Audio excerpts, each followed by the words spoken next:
ത്രിയേക ദൈവതിരുനാമത്തിന് മഹത്വം ഉണ്ടാവട്ടെ. ഈ സമ്മേളനത്തിൻ്റെ അധ്യക്ഷൻ അഭിവന്യ ഗീവർഗീസ് മാർ പക്കോമിയോസ് മെത്രാപ്പൊലീത്ത,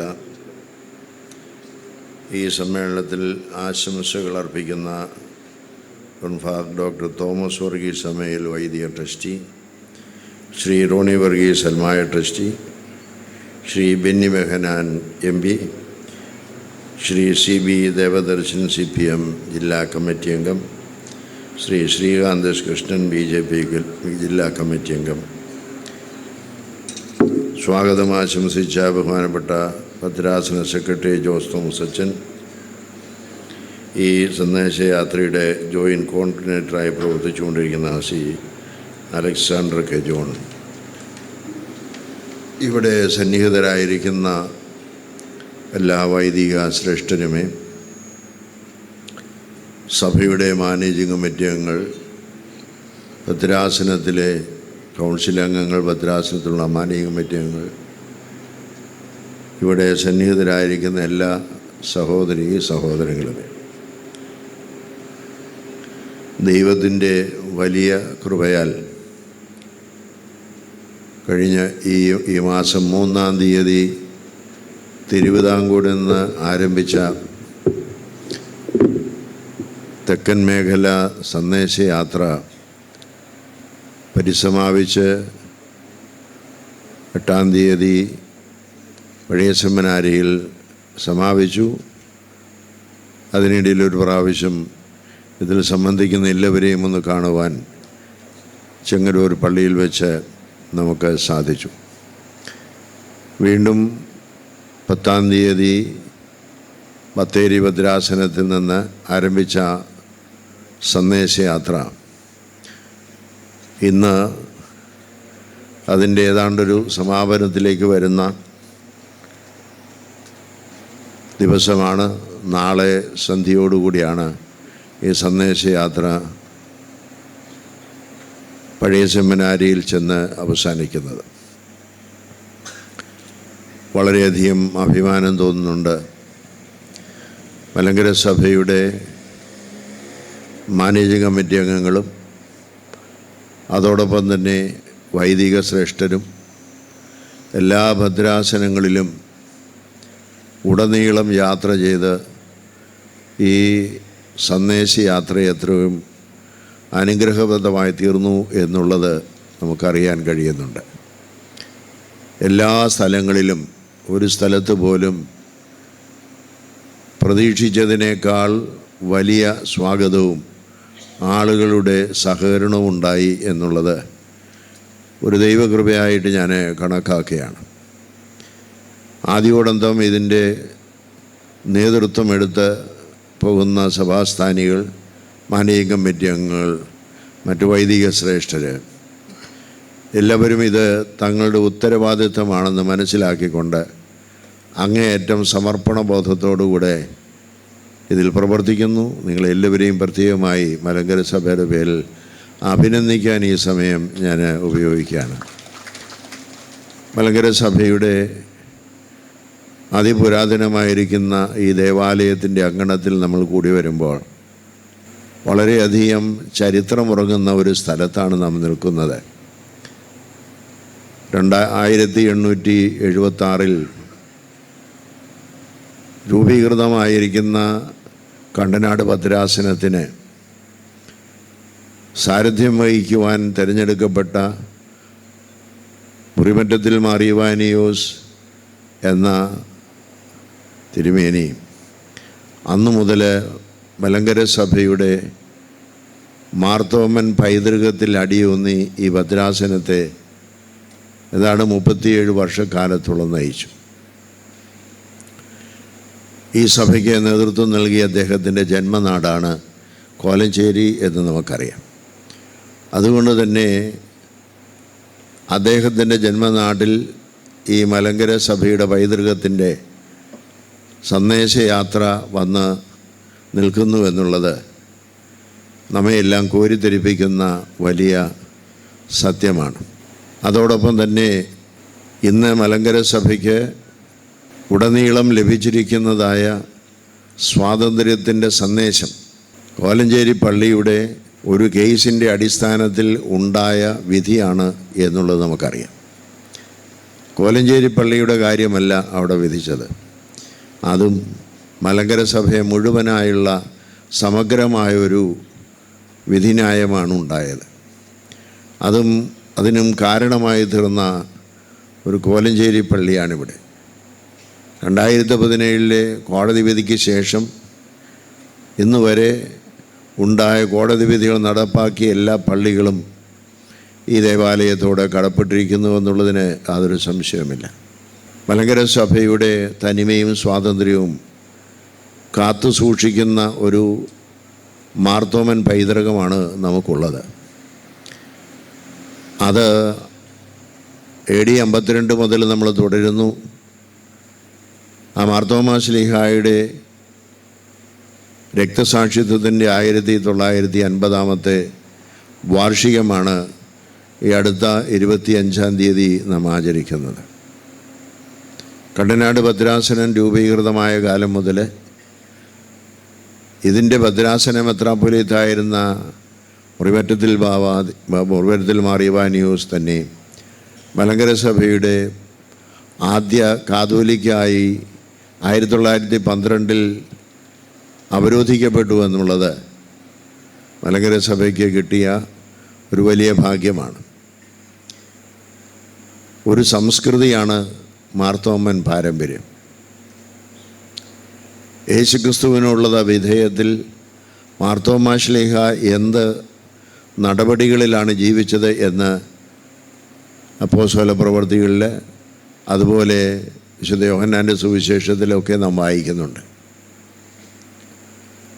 തൻ്റെ ഗുരുവിനോടുള്ളതായ ആത്മാർത്ഥമായ സമർപ്പണം, ഏതറ്റം വരെയും ഗുരുവിന് വേണ്ടി മരിക്കാൻ തയ്യാറായ മാർത്തോമാ ശ്ലീഹ ആ വാക്ക് അക്ഷരാർത്ഥത്തിൽ യാഥാർത്ഥ്യമാക്കിക്കൊണ്ട് ഇവിടെ വന്ന് ക്രിസ്തുവിന് വേണ്ടി രക്തസാക്ഷിയായി തീർന്നു. ആ സംസ്കൃതിയാണ് നമുക്കുള്ളത്. അദ്ദേഹം തന്നിരിക്കുന്ന ഒരു പാരമ്പര്യം നമുക്കുണ്ട്.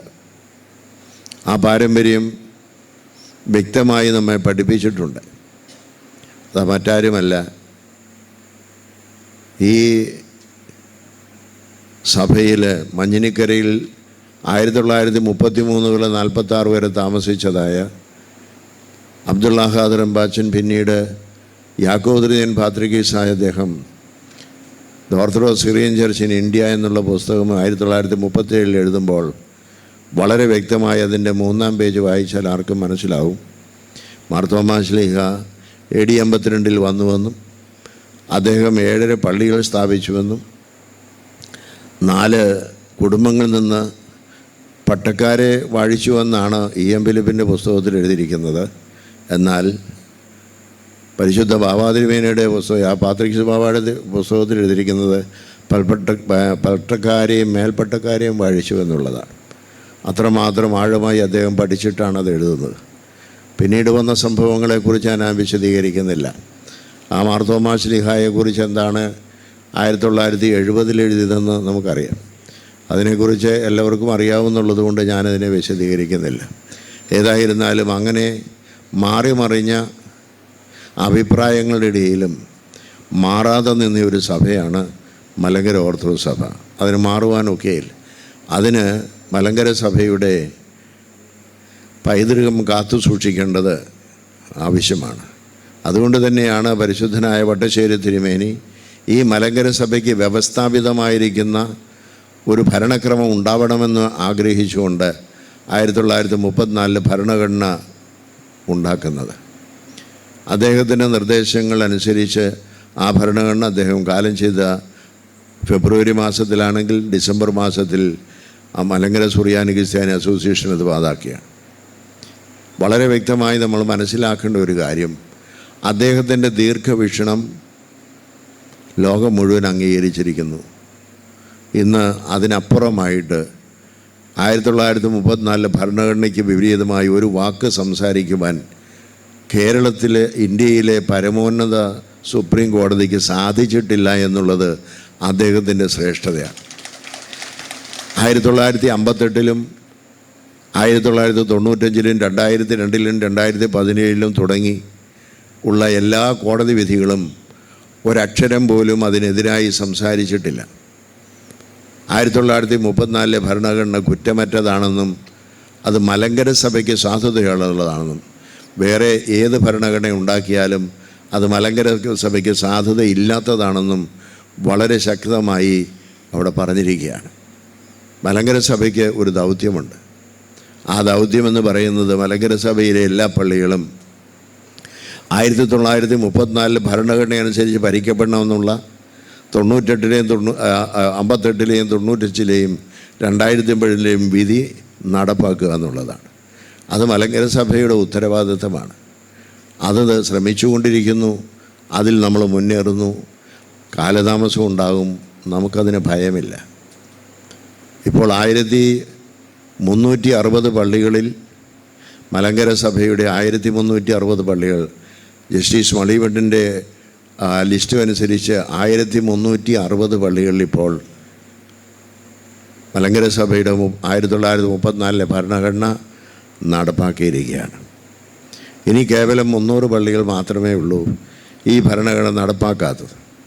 അത് ആ പള്ളികൾ കൂടി നടപ്പാക്കുന്നവരെ മലങ്കര നസ്രാണികൾക്ക് ഉറക്കമുണ്ടാവില്ല. അത് നമ്മുടെ ആവശ്യമാണ്. കാരണം ഇത് നമ്മുടെ ഒരു പ്രൈവറ്റായിരിക്കുന്ന കാര്യമല്ല. കാരണം ഇതൊരു ദേശത്തിൻ്റെ ആവശ്യമാണ്. ഇന്ത്യയുടെ പരമാധികാര സുപ്രീം കോടതി ഒരു വിധി എഴുതിയാൽ അത് രാജ്യത്തിൻ്റെ നിയമമാണ്. ആ രാജ്യത്തിൻ്റെ നിയമം പ്രാബല്യത്തിൽ വരുത്തണമെന്നുള്ളത് ഏത് ഇന്ത്യൻ പൗരൻ്റെ ഉത്തരവാദിത്വമാണ്. അത് ക്രിസ്ത്യാനിയെന്നോ മുസ്ലിമെന്നോ അല്ലെങ്കിൽ ഹിന്ദുവെന്നോ അതിന് അർത്ഥമില്ല.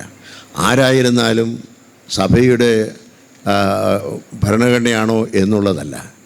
ഇന്ത്യയിലെ സുപ്രീം കോടതി ഒരു നിയമം പ്രഖ്യാപിച്ചാൽ ആ പ്രഖ്യാപിത നിയമം ഇവിടെ നടപ്പാക്കണമെന്നുള്ളത് നമ്മുടെ ആവശ്യമാണ്, ഈ രാജ്യത്തിൻ്റെ ആവശ്യമാണ്, രാജ്യത്തിലുള്ള എല്ലാ പൗരന്മാരുടെയും ആവശ്യമാണ്.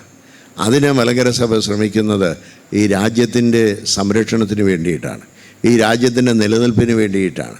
ഈ രാജ്യം അങ്ങനെ നിലനിൽക്കണമെങ്കിൽ ഈ സുപ്രീം കോടതി വിധി നടപ്പാക്കിയേ കൊടുക്കുകയുള്ളൂ. അതിന് വിപരീതമായി ചിലരൊക്കെ ചിന്തിക്കുകയും സംസാരിക്കുകയൊക്കെ ചെയ്യുന്നുണ്ട്.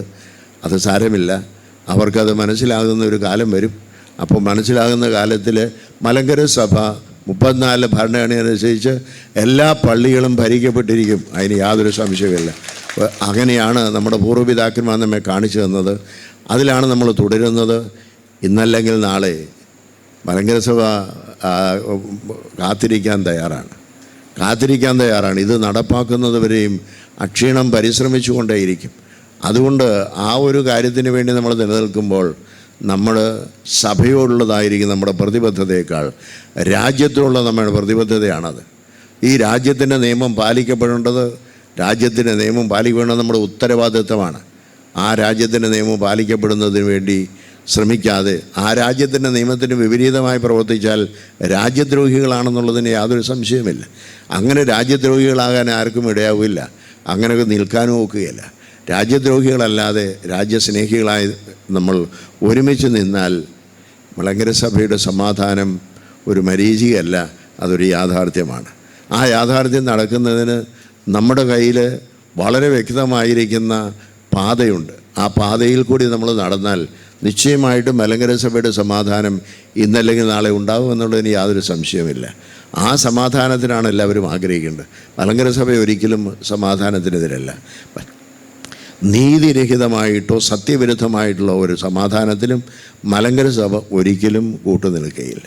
ആരെല്ലാം നിർബന്ധിച്ചാലും ആരെല്ലാം പീഡിപ്പെടുത്തിയാലും ഏതെല്ലാം നിയമങ്ങൾ വന്നിരുന്നാലും ആ നിയമങ്ങളെ ഒന്നും മലങ്കര സഭയ്ക്ക് യാതൊരു പേടിയുമില്ല. അതിനതീതമായിട്ട് ഞങ്ങൾ നിലനിൽക്കുമെന്നുള്ളതിന് സംശയമില്ല. ഈ മലങ്കര സഭയിലെ ഒരു കുഞ്ഞിൻ്റെ എങ്കിലും സിരയിൽ കൂടി രക്തം ഒഴുകുന്നുണ്ടെങ്കിൽ ഈ മലങ്കര സഭയുടെ സ്വാതന്ത്ര്യം 14 ഭരണഘടന അനുസരിച്ച് ഇവിടെ നടപ്പാക്കിയിരിക്കുമെന്നുള്ളതിന് യാതൊരു സംശയവുമില്ല. അതിന് വിപരീതമായി പ്രവർത്തിക്കുന്നവർക്ക് ലജ്ജിക്കേണ്ടി വരുന്ന കാലഘട്ടം അതിവിദൂരമല്ല. മലങ്കര സഭയ്ക്കൊരു പദ്ധതിയുണ്ട്.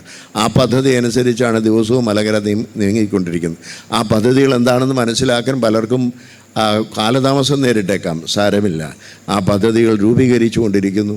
ആ പദ്ധതിയുടെ ഭാഗമാണ് ഈ സമ്മേളനവും ഈ സമ്മേളനത്തിൻ്റെ ക്രമീകരണവും എന്നുള്ളത് അധികം താമസിയാതെ എല്ലാവർക്കും മനസ്സിലാവും. അപ്പോൾ ഈ മലങ്കര സഭ എന്താണ് വീക്ഷിക്കുന്നത്, മലങ്കര സഭ എന്താണ് ചിന്തിക്കുന്നത് എന്നുള്ളത് എല്ലാവർക്കും ബോധ്യമാവും. ഈ സമ്മേളനത്തിൻ്റെ എല്ലാ കാര്യങ്ങൾക്കും യുക്തമായ രീതിയിൽ സഹകരിച്ച എല്ലാ പ്രിയപ്പെട്ടവരോടും, പ്രത്യേകിച്ച് സഭാസ്ഥാനികളോടും മാനേജിംഗ് കമ്മിറ്റികളോടും, ഈ ഇടവകയിലെ പ്രത്യേകിച്ച് ഈ ഭദ്രാസനത്തിലെ കൗൺസിൽ അംഗങ്ങളെ, ഇതിൽ സഹകരിച്ച എല്ലാവരോടും ഹൃദയംഗമായ നന്ദി രേഖപ്പെടുത്തുകയാണ്. നമ്മളൊന്നാണ്, നമ്മൾ ഒരുമിച്ച് നിൽക്കണം. നമുക്ക് മലങ്കര സഭയുടെ സ്വാതന്ത്ര്യവും തനിമയും എന്നാളും കാത്തു സൂക്ഷിക്കണം. അതാണ് നമ്മുടെ പൈതൃകം, അതാണ് നമ്മുടെ സംസ്കൃതി. ആ സംസ്കൃതിയിൽ നിന്ന് മാറുവാൻ നമുക്ക് സാധ്യമല്ല. ആര് തന്നെ നിർബന്ധിച്ചാലും നമുക്ക് സാധ്യമല്ല എന്നുള്ള സത്യം നമ്മൾ മുറുക്കെ പിടിച്ചുകൊണ്ട് നമുക്ക് മുന്നോട്ട് പോകാം. ദൈവം നമ്മെ അനുഗ്രഹിക്കട്ടെ. ഈ സമ്മേളനം ഉദ്ഘാടനം ചെയ്യുന്നു.